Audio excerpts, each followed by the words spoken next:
The NBA Rookie of the Year, an award that seems as if it means so much in the moment, but really depreciates in value as time goes on.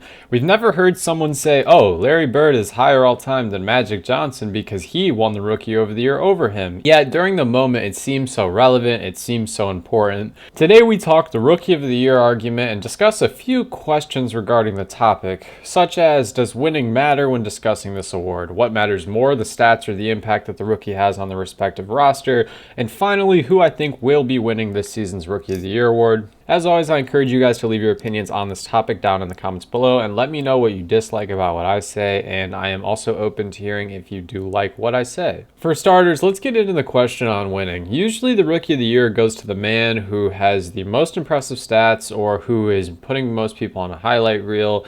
You get what I'm saying. However, this year the question of winning is really very relevant because Chet and Wembanyama are both very talented and they're also putting up monster numbers, but one of them is the 2 seed in the West and one of them is the 15th seed in the West. So while their stats are similar, you have to take into account winning. Now, obviously, the Thunder are a much more talented roster. However, Chet Holmgren attributes to winning a lot, and I mean a lot. He not only is he playing at Defensive Player of the Year caliber, like he's probably going to finish top 5 in Defensive Player of the Year, especially if he continues to play, because a lot of the guys so far, like Bam Adebayo, who is rightfully in the Defensive Player of the Year conversation, he hasn't played enough, and obviously that's a new rule. Aside from the new rule and the Defensive Player of the Year caliber defense that he's been playing, he's been shooting wildly efficient, and he is showing that his offensive bag is no joke. Meanwhile, Victor Wembanyama is losing games, but he's showing all of us why he was selected first and why he is a dominating, sensational, ticket-selling monster.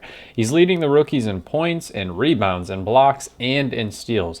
It's clear both of these guys are all-star and or all-NBA talents in the making, but the contest does not stop there because there's names like Asar Thompson, Derek Lively, and Jaime Jaquez Jr. that are all making names for themselves in their own respective manner, and I have to throw the name Brandon Miller in there too, even though I will never lie in this channel. I haven't watched much Charlotte games, but I have seen some of his highlights. These guys tend to beg the question though, do stats or impact matter more? Their numbers may not be nearly as impressive as Chet or Wemby's, and they probably won't win because, again, this is a very statistic-driven award. However, if you break down their individual impact to their respective teams, it's very important in this argument. Like, take Derek Lively, for example.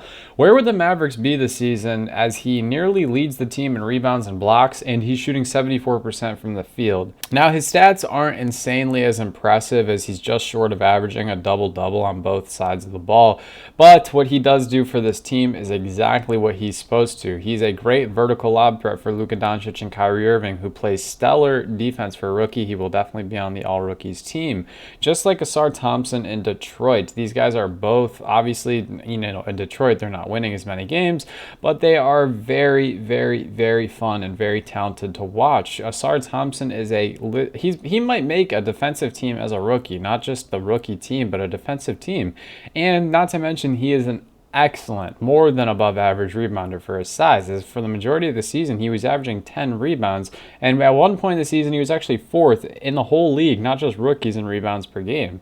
Then moving on, you got a guy like Jaime Jaquez Jr., who what he's giving to Miami is really nearly replaceable. Moving on, you got a guy like Jaime Jaquez Jr., and what he's giving to the Miami Heat is nearly irreplaceable. He's averaging a very efficient 13 points a night while playing great on-ball defense and hustling every single play. Off the bench, he has been absolutely remarkable, and he's also just giving them another ball-handling option on nights where Jimmy and Tyler are, out and not able to play. He plays every possession like it's last, and he clearly possesses the ability to average north of 18 points.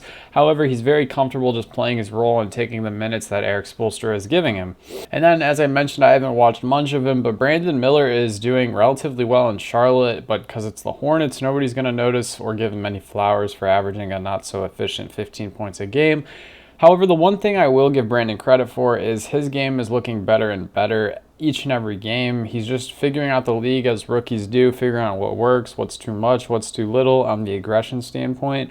Myself included, but I say that we should all just give him a chance. His best spot is definitely the fact that he's almost shooting 40% from three. The rest of his game is pretty inefficient, but the three-point efficiency is definitely there. And he has obviously a God-given gift for being athletic. Moving on from the impact, though, guys, it's time to make a verdict for the top three guys. I got Jaime Jaquez Jr. right now as my number 3 over Derek Lively.